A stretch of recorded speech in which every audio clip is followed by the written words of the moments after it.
Hello and welcome to another Doctor's Assistant 1 video. Today I'm doing a review of the Doctor Who Regeneration set from Character Options, the online exclusive set, I might add. I briefly did mention a little bit, not much, I don't think, about the packaging on my new news video. That was more about like what I overall got for my birthday. I absolutely got spoilt to hell and back on my birthday, and yeah, this was one of the things that my mum bought or pre-ordered for me, and then, you know, as I said in that video, it sort of came out latter end, mid to late January of this year, and of this recording it's the 6th of February 2023. Yeah, I have mixed feelings about this set. I really like the packaging though, before I forget. It's very, again, not stylized, but very, I can't remember what the word was that I used in the previous video about it, but very slick, I think I said, or simplistic in its design, but effective, I guess. What was I going to say? Oh, I'll go over Jodie Whittaker first as the 13th Doctor.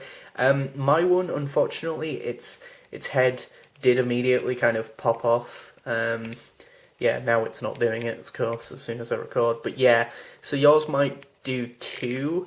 Yeah, I can't remember how much this retails for. I think it was like 30 quid, which is quite steep for two figures. Although you are getting a figure of Jodie with obviously all of the extra gubbins, as you can see, the sort of Tom Baker 4th Doctor scarf, from Power of the Doctor, of course, the 2022 episode. So these figures are very sort of, in recent years, or in more recent years, more sort of a quick turnaround from episode to figures, so, you know, there is that to take into consideration. So yeah, yeah, I guess the packaging was more sort of collectory and that, I guess, in design. But you've got the 7th Doctor jumper with all the question marks, you've got the Peter Davison like celery, you've got the 10th Doctor's like tie, Matt Smith's boots, I want to say, like the sort of brown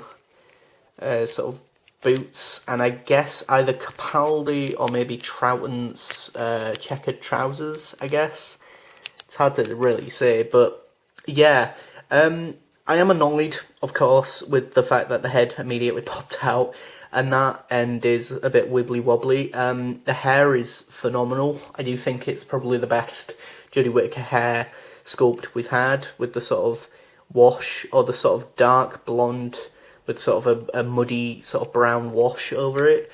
You know, you've got her usual sort of 13th Doctor coat with her like white shirt and then this sort of pink band and that. So I do like that as well. You know, and you do get the Sonic, which is just silver though this time around, as opposed to it usually being, I think, silver and a bit yellowy. But yeah, she can hold it in this hand, and then Tennant even 14th Doctor can hold it as well. And then the other hand, she's got this sort of more like open hand, pointy one, I guess, for pointing to things over yonder and that. But as I say, it's just a shame that her head is wibbly wobbly. Obviously the legs are limited articulation wise in terms of the fact that the coat and the question mark jumper limit those things. What else? The arms do go full 360, but I'd be very careful about that again because of the plastic, I guess.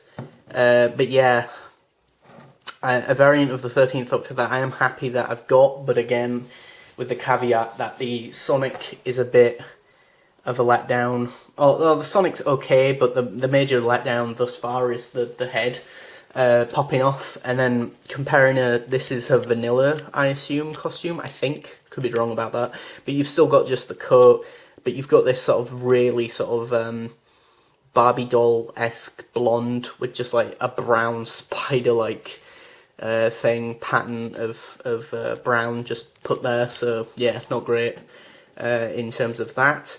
But yeah, yeah, she seems to stand better than most of the 13th Doctor figures I've got as well, and the hood is still nicely sculpted and detailed. And again, I like a lot of the extra bits and pieces and gubbins on her. It's just a shame we didn't. Well, it was just sort of there and then it won, I guess, I suppose.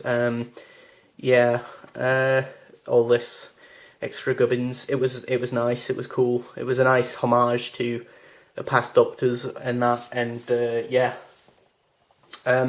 As for the 14th Doctor, I'll move these ones out of the way now. As for the 14th Doctor, I think it is David Tennant. I think the head sculpt is really decent, actually. I know Vote Saxon 07 absolutely hates this head sculpt, but I don't think it's too bad. Although I am annoyed that, much like with the previous 10th Doctor that I got from a B&M 3-pack, the hand here is super glued on because it was so loose that I fell, and or not even fell, but like at least with the Paul McGann figure, the hand can go back into the joint, whereas with this one, it's this rubbery sort of thing where it just snaps. So then, as I say, you've just got to glue it back on, super glue it. Ooh. But as I say, this one is also very, if you can kind of see what I mean, very loose again, which again, you're paying a premium price for these figures, and it's like, are they up to scratch? Probably not, like, or at least my ones haven't been, and it's very annoying, I'll be honest. I mean, it's nice we've got added articulation there, that I will admit, and what else? The coat is a nice sort of textured texture to it. Yeah, this sort of blue coat. I do like the blue coat, I'll be honest. I like the fact that they've added and that they have got a different head sculpt. I know a lot of people were saying, oh, it don't look like David Tennant, and all this, but I think it still does. I mean, the forehead is fucking huge, which is a bit slightly unnerving, I suppose, but then you've also got his sideburns that have been greyed up a bit, and then you've got the sort of checkered trousers, and the sort of grey sand shoes or Converse even, and then you've got the rest of the sort of tartan sort of waistcoat and the sort of costume and stuff. The head does move side to side, I guess, maybe not full 360, but it's not as badly scratched as, say, this version of the 10th Doctor that I've got. And yeah, I think the other hand is a sonic hand and isn't as loose, so that's good. That's at least a plus. Whereas, as I say, eventually I do feel like I'm gonna have to, glue this one back on. Look what I mean. It's just so sort of loose, and I don't know what it is with Tennant figures with loose, open palmed handed sort of ones that make them loose, but it's like, yeah.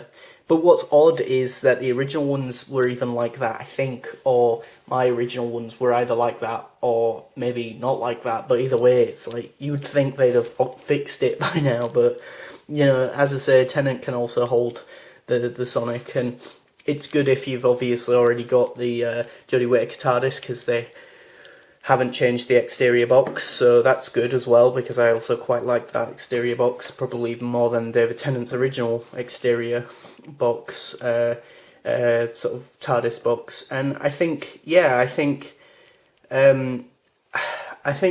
it's worth maybe 20 quid, but if this was 30 quid, I think that's a bit of a stretch personally. I think that's, yeah, I don't know if I'd have actually got this set other than for collecting purposes, and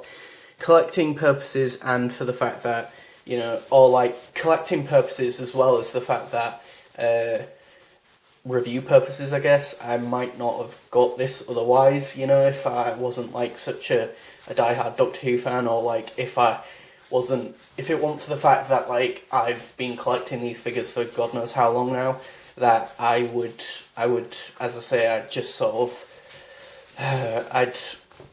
I'd have stopped, I guess, maybe potentially, but or not stopped, but I wouldn't have stopped. But as I say, I just with this particular set, I wouldn't have maybe bought it. But again, it is like I'm being more probably critical, if you can tell, because again, the thing is, in the context of this review, this is a Character Options online exclusive, so you're kind of going in with the expectation that the bar is set slightly higher here. I mean, we have got a completely new figure here with Tennant and the 14th Doctor and the new articulation and stuff, so that is a plus. You've got a Jodie, and she's got, as I say, or as I keep saying, lots of extra gubbins, and it is probably like the definitive version of Jodie now, I think, at this point, that we'll ever get. I think, or maybe the dark cloaked or anti sort of version of, or the inverse version of Jodie's costume is probably the better one. Because I'll be honest, it took me a while until I was looking at the action figure, but like, look, the inside of Jodie's coat is dark blue, and then that's what the action figure is like, dark blue on the outside, but then light on the inside, and I didn't really even notice that, and I was wondering, I wonder if that's the same on the actual televised episodes of, like, you know, Flux and Power of the Doctor when she's in the Boundary and that, you know, so it's like the negative version of herself, or as I say, like an inverse of the costume, which I think's so simple and so subtle, that, but I do like that sort of stuff, you know, because again, it's visual storytelling, and it works well for doing, like they have done, easy variants for the action figures as well, I guess. But yeah, I think I am more critical of this because of the higher price and the fact that these are limited because they're newer in terms of the tooling to do the extra gubbins or the extra articulation or the new head sculpt or whatever, you know. And so again, they have to be more expensive, but then they're also limited, and then, you know, I think the better set, or the other two Character Options online exclusives have been much better. I think the Daleks, the Jungles of Mechanist Daleks were great, and likewise with the Warriors of the Deep 3-pack. I think this is probably easily the weakest of the three Character Options online exclusives. And I mean, actually, we've had 4, haven't we? We've had the TARDIS with Troughton as well. Patrick Troughton and that TARDIS. I think, you know, I think this one's the weakest, and that has nothing to do with whether or not I enjoyed the story Power of the Doctor. I'm just on about specifically these dollies. I think, as I said before, the fact that her head immediately popped off and is very wibbly wobbly on my specific action figure is obviously something that bumps this down quite a bit for me, and then likewise with his hand. But, you know, so I think if you want a good idea of where I'm at with this set in particular, please feel free to check out, obviously shameless plug here, but to check out my other reviews of the Mechanist, the Jungles of Mechanist Daleks, the Warriors of the Deep figures, and the Troughton and TARDIS and that, because again, I think those ones have been a lot stronger and that, so in terms of the sets. And it is a bit odd though, because these are like the incumbent Doctor and the previous Doctor, and also their, you know, there's that, and then there's also the fact that, like, they're exclusive. It's the first thing that's ever had the diamond logo on it, the new version of that diamond logo from the 70s. You know, it's a big, bold new frontier for Doctor Who, I think, in terms of the show moving into the 60th, or this year is the 60th, and then also the fact that, you know, the hopefully the merchandising will get an increase of money and stuff, you know, and if that's the case, hopefully we can see better quality products, because across the board, you know, from the Daleks, from the classic series stuff and the TARDIS sets to more modern stuff, you know, and it's just odd because obviously both these characters are the lead character in your show, you know, the other ones are monsters or a sort of static prop, you know, monsters and or villains. You know, like, don't get me wrong, it's good that they got the Daleks and the Silurians right, obviously, in particular the Silurians, because they were completely new. They've not been in action figure form before. Well, other than Dapple, of course, but you know what I mean.